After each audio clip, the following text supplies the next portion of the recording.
Hey again, welcome back into Kindle Direct Publishing Q&A with your host, Tim Knox. That is me. This is the show where I typically will take your questions concerning publishing, marketing, making money, anything business related to Kindle Direct Publishing, and I will provide you with semi-coherent and quite often accurate answers. This is free. You get what you pay for. So, speaking of getting what you pay for, question today comes off of Facebook. Stephen is a friend of mine, and he is interested in my take on when he should leave his full-time job and jump full-time into Kindle publishing. Now, I'll give you a little background. He has been doing this for quite some time. He is making a pretty good revenue stream off of Kindle, so much so that he is thinking about leaving his job, which is a good job, if there is such a thing. Is there really such a thing as a good job? It's almost an oxymoron. Yeah, so anyway, he has a well-paying job, let's put it that way, that he doesn't exactly enjoy going to every day, but hey, it pays the bills, right? So the question becomes, when should you think about leaving your full-time employment, your steady paycheck, to jump into your own business? When should you take the leap, as we call it? And this pertains to whether or not you're on Kindle platform, if you're doing publishing, or if you're just an entrepreneur in general and want to know when the best time to take the leap.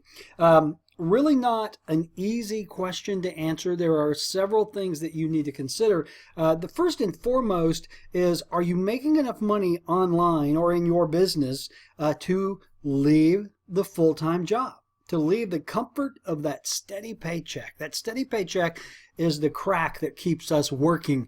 So the question is, are you making enough money in your venture to maintain your standard of living if you quit that job? Now, if you're not, if you're making less than that, then the question becomes, are you willing to adjust your standard of living to go into your business full time? And this is where a lot of people make a mistake, because they will jump into a business, they're bringing home less money, but they maintain their current lifestyle. Lifestyle is what will make you go broke, okay? So if you are going to start a business where you are going to be bringing in half the money that you were, you better adjust your lifestyle, ratchet it down a little bit, or pretty quickly you're going to go in the hole and you're going to be back out looking for another job. So that's the first point. Are you making enough money in your business to cover your bills, to live at a standard of living where you're comfortable living? If you're not, you need to hold on to that job, because that lack of funding or the decline in money coming in will drive you crazy. It will cause lots of problems. Trust me, been there, done that. The second thing is the time that you are spending in your job. If you're working 40 hours a week from someone else, and you started to devote that 40 hours to your own venture, what might happen? Would your revenues go up? Would the amount of product that you are producing go up? Would you be able to talk to more customers? You know, is that time better spent in your own business than it is working in a job? If that's the case, consider it, because you may be able to devote full time to your business and double, triple, quadruple your revenue. You never know what's going to happen, but that's a big question. Is your time better spent in the business than it is on the job? Third point, and I'm looking at my notes here, how much money do you have in the bank? A safety net is a wonderful thing. If you quit that good paying job to run your business and your business has a down month or down several months, you know, one of the things that we are always concerned with as Kindle publishers is we are at the mercy of Amazon's whims.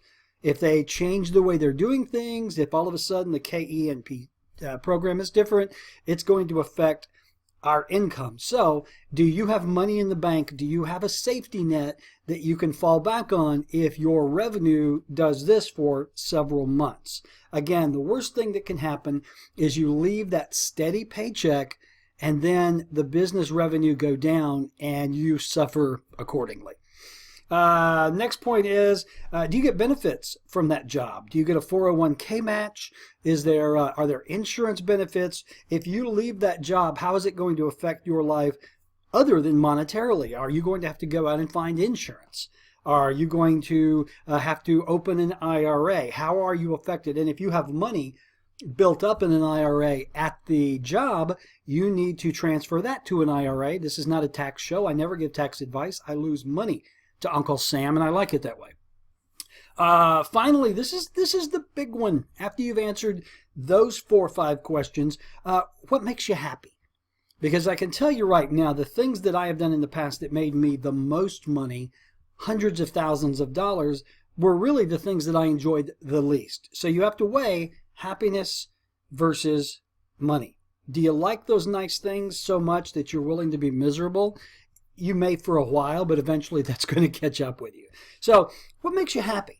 If going to this job every day is just drudgery and you dread it and it's negatively affecting your health and your emotions and your marriage, your relationships, then perhaps you would be better off doing something else. But keep this in mind as well. I've been doing entrepreneurial coaching going on 30 years now. I cannot tell you how many people I have seen who started a job or started a business on the side, jumped into it full time, and then found out it wasn't what they hoped it would be. There's an old saying from my mother, and it's be careful what you wish for, you just might get it. You'd be like a dog catching a car. What's a dog going to do with a car? But yet they chase them. So it goes down to what makes you happy. What changes will you have to make in your lifestyle? Will quitting the business and allowing you to devote more time, quitting the job rather, and devoting more time to the business, will that be beneficial to the business? And another big one, Stephen, I don't know if you're married or not, but you always need to make sure that your spouse is on board. I hear so many people talking about the lack of support from their significant other. And boy, that's a whole nother show. We're not going to go in that. You don't want me giving you relationship advice. I'm not Steve Harvey. I haven't been married 4 times to figure out what not to do. So anyway, that's the deal. If you are at a point in your business where you can afford to quit the job, if you think quitting the job and devoting the time to the business will increase the revenue, and if that's what makes you happy and doesn't negatively affect your life, by all means, go for it. Jobs suck. Trust me, I've had a lot of them. All right. Hey, if you've got a question about Kindle Direct Publishing or anything entrepreneurship, we are entrepreneurs. That's what this show's all about. Feel free to shoot me an email, tim@timknox.com. Find me on Facebook, Twitter. I'm everywhere. Go look in your bathroom closet. You might find me there.